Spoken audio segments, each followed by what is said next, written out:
Sejam todos muito bem-vindos a este bate-papo. Quero começar com uma pergunta que toca o cerne da nossa vida, uma questão existencial. Qual é o propósito da existência daqueles que se chamam filhos de Deus? Para que estamos na Terra? E o que isso tem a ver com missões? Muitos de nós fomos condicionados a pensar que missões é um departamento da igreja, algo que fazemos ocasionalmente, uma atividade evangelística específica ou para quem foi vocacionado de forma sobrenatural. E, na verdade, terceirizamos o que chamamos de missões e deixamos na responsabilidade das juntas missionárias, das mãos das organizações, e só contribuímos durante as famosas campanhas missionárias. No entanto, para entendermos um pouco mais de quem é a missão, eu diria que deveríamos reavaliar a nossa identidade e me arriscaria a dizer que precisamos de uma mudança radical de perspectiva, uma renovação de mente. Como Paulo disse à igreja de Roma, como bem afirmou o teólogo Dr. Christopher Wright em seu livro A Missão do Povo de Deus, uma teologia bíblica da missão da igreja, não é tanto a questão de Deus ter uma missão para a sua igreja no mundo, mas sim de ter uma igreja para a sua missão no mundo. De verdade, acho que essa frase deveria estar nos umbrais dos templos, das igrejas, das grandes catedrais. A missão não foi feita para a igreja foi feita para a missão de Deus, a missio Dei. O que isso quer dizer? Toda missão procede da prévia missão de Deus. Logo, Deus, o próprio Deus tem uma missão. Toda a nossa ação procede da prévia missão dele. Tem um propósito e um alvo para toda a sua criação, o que Paulo chamou de todo o propósito de Deus em Atos 20, 27. Logo, a missão parte do coração, da vontade, da essência de Deus, daquilo que ele é e é compartilhado com aqueles que o amam.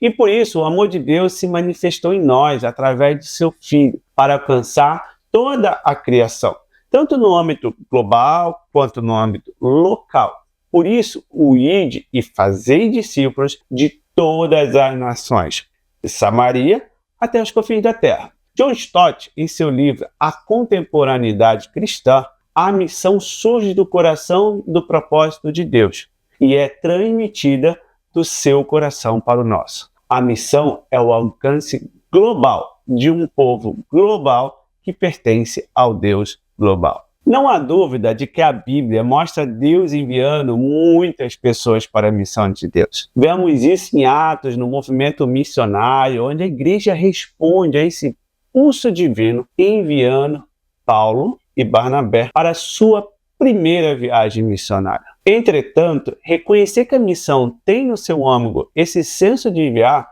e ser enviado levanta uma questão primordial. Enviado para quê? A variedade de propósitos para os quais as pessoas foram enviadas na Bíblia é muito ampla. José foi enviado, mesmo que involuntariamente, para estar numa posição de salvar vidas durante a grande fome.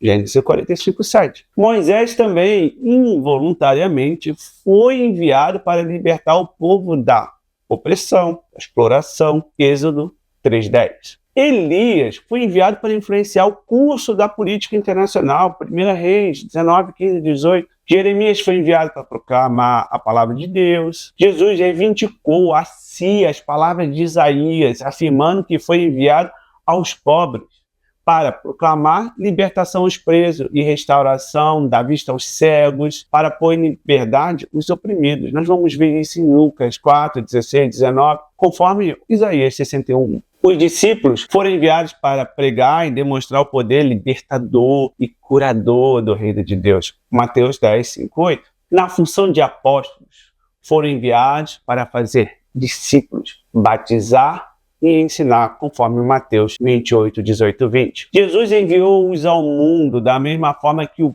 Pai o enviou. João 17, 18, 20 e 21. Paulo e Barnabé foram enviados para aliviar a fome dos irmãos lá na Judeia, Atos 13, 1, 3. Tito foi enviado para garantir uma administração financeira de confiança e transparência, conforme 2 Coríntios 8, 16, 24.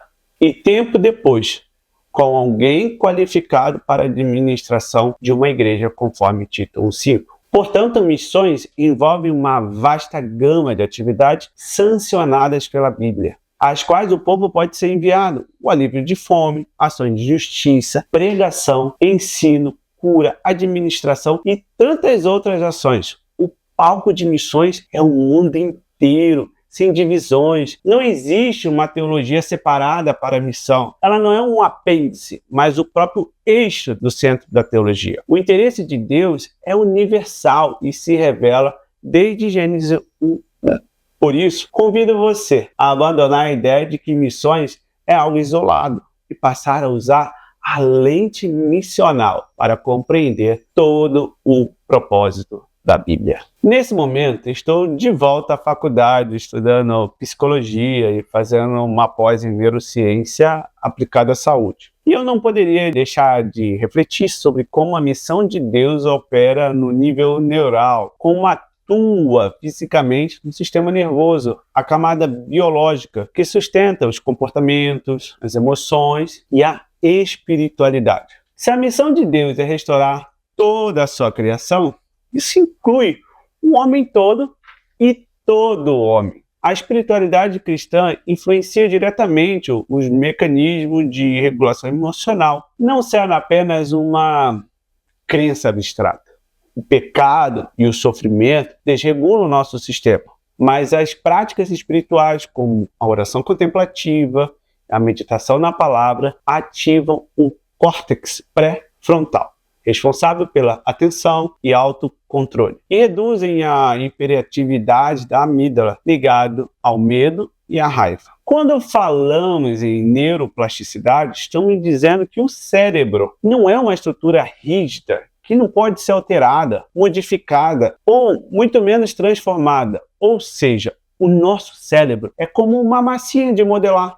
Ela possui a capacidade de se remodelar, de reorganizar seus circuitos internos. Quando Paulo fala em Romanos 12:2 em não vos conformeis com este mundo, mas transformai-vos pela renovação da vossa mente, podemos ver isso acontecer nas conexões sinápticas. Afinal, uma experiência real com Deus, seu cérebro se desconecta das coisas antigas. Isso é o que chamamos de sinapse, das coisas que te faziam mal, e começa a criar, a dar vida a novas conexões. Eu digo que Deus é surpreendente. Ele não muda somente o nosso espírito, ele possibilitou em nossa criação, em nossa estrutura física, a possibilidade de nos reconstruirmos em resposta à nossa fé. E quando eu falar aqui que a igreja atua na cura emocional e na saúde mental, ela não está fazendo psicologia secular. Ela está participando da missão da restauração de Deus, reorganizando padrões emocionais disfuncionais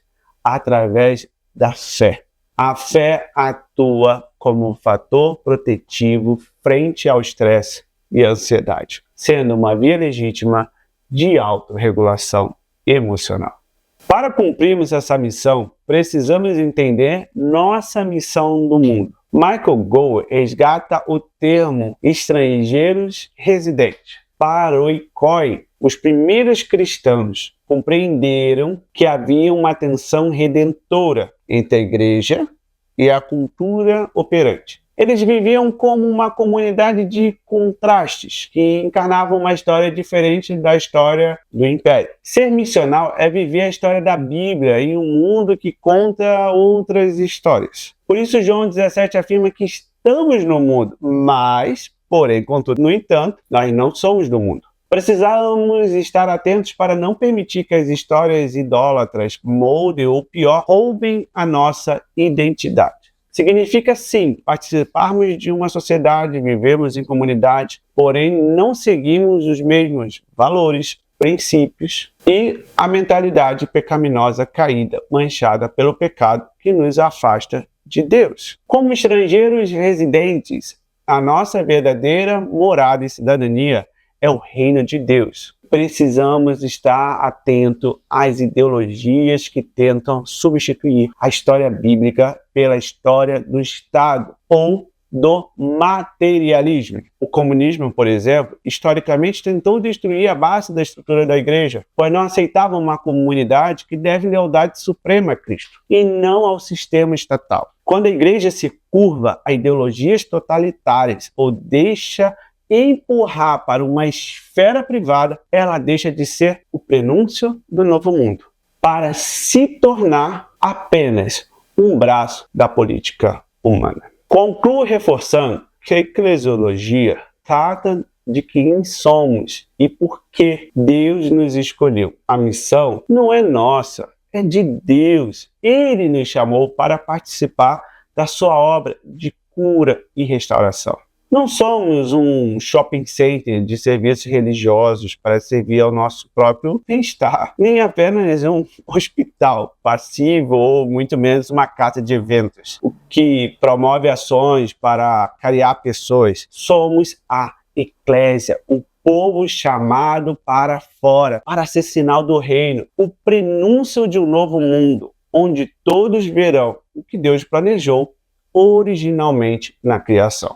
Seja na pregação, na administração, transparente ou, no mesmo caso, na neurociência, para restaurar a saúde emocional. Tudo isso é missão. A missão parte de Deus, habita no seu coração e visa a restauração integral de toda a criação. Que Deus te abençoe e te guarde. E até o nosso próximo bate-papo.